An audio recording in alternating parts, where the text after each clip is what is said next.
Hari Om. So, to continue with 269 of the Holy Gita, as the verse we have been seeing for a couple of times, even today we'll see that.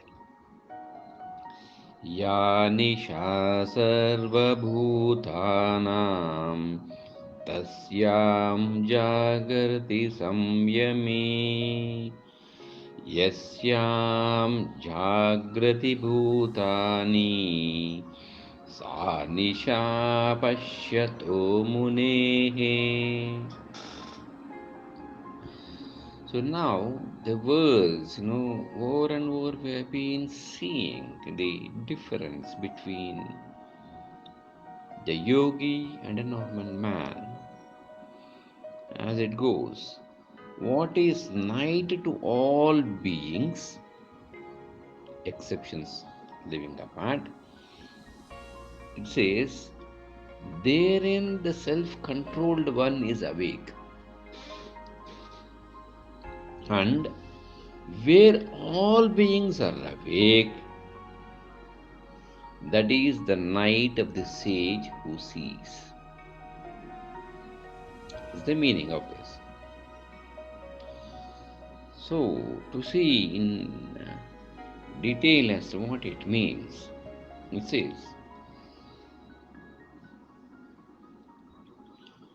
the supreme reality is night to all the beings.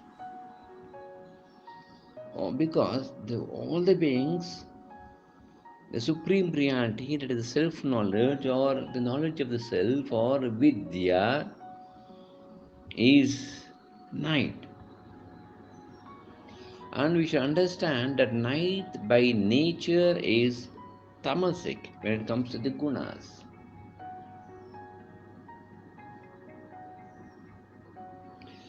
And tamas doesn't have clarity of the mind.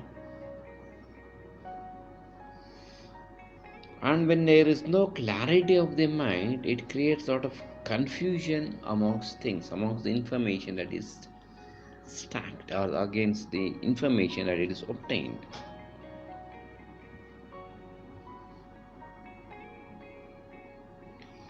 So then, the supreme reality is that of nature for a normal man, which creates a lot of confusion and lack of clarity because of its nature of tamas, because he is seeing in darkness. Then, what is this reality all about? And for whom is it accessible? The reality.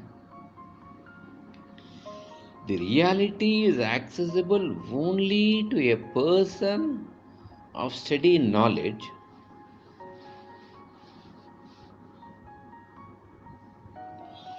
and what is day to others becomes night to night wanderers, isn't it? So we all are awake during the day. We get up maybe at 2:30 or 3, do our sadhana, and at the rise of the sun, we worship the sun god. We carry on with our activities till 5:30 based on the season, based on the sunset. Again, we offer our humble thanks to the sun god. We have an early dinner and then we rest. We call it for the day. This is our activity. And night wanderers, lunar birds, and people who are involved in activities against nature, what will happen to them?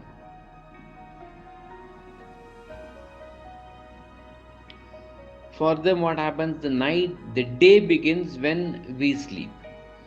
So, what is night to us becomes a day to the night wanderers. So, when we are ignorant, the day when we are ignorant during the night, then for the night wanderers that becomes a day. And now, especially in cities, if one walks into the malls and other things, even night is as bright as day with all LED lights, flashlights, and all. If we enter into any of the malls until 12 o'clock, 1 o'clock, you'll not know. Once you go inside, maybe imagine we enter a mall at 4 o'clock, and once we come out at 12:31, then we wonder, is it 12? Is it so dark? Did it rain? Imagine it's monsoon, it would have rained like cats and dogs outside. Inside the mall, we've not been aware of that, of the happenings of outside, isn't it?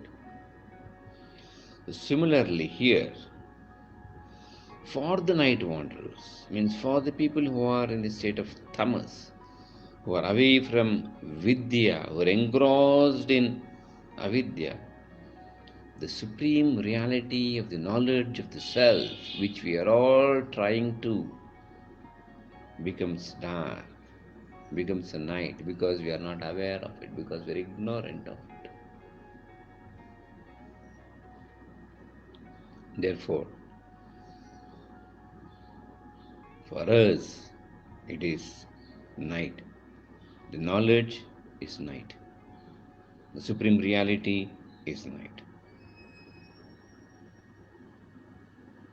Because it is not accessible for us, where our mind is not in it. If our mind to be in that supreme knowledge of the self, in Vidya, then yes, that becomes day. But as our mind is not going in that direction, it is going in opposite direction towards the world, it is not accessible for us.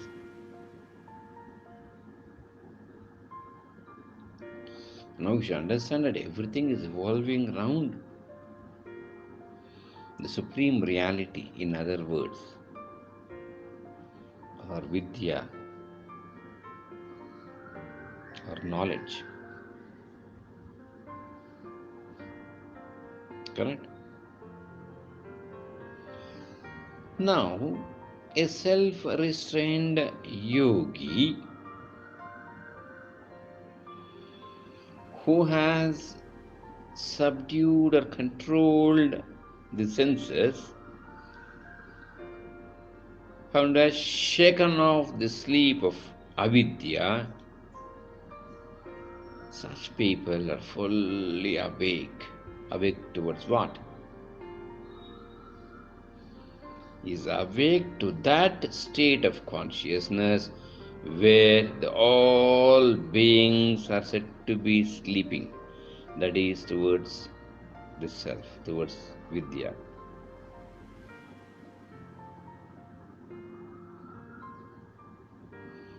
Then the whole world is sleeping in the night of ignorance of the self, of the supreme self, or of the real self. To that, a yogi is totally awake.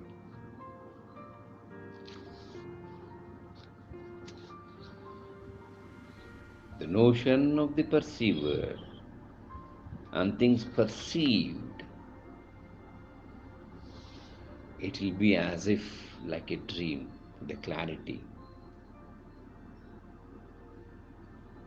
We have seen this analogy in the previous session also.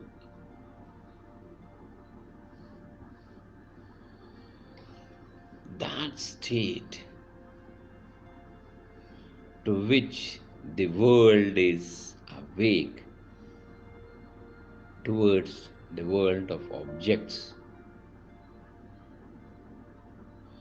which is away from the true reality, which is away from the supreme reality, which is away from the Atma Gyan, where the world is awake, the yogi is asleep. He is in ignorance of the world. He is reveling in his own self.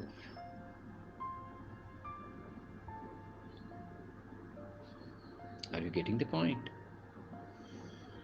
So it looks contradictory. And now the challenge is which is right, which is wrong. That which is so tangent and what do you call, where we can just feel it.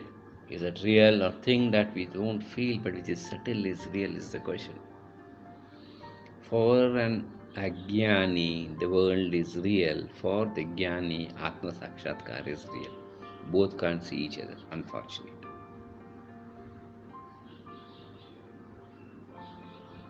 So think on these lines. It continues.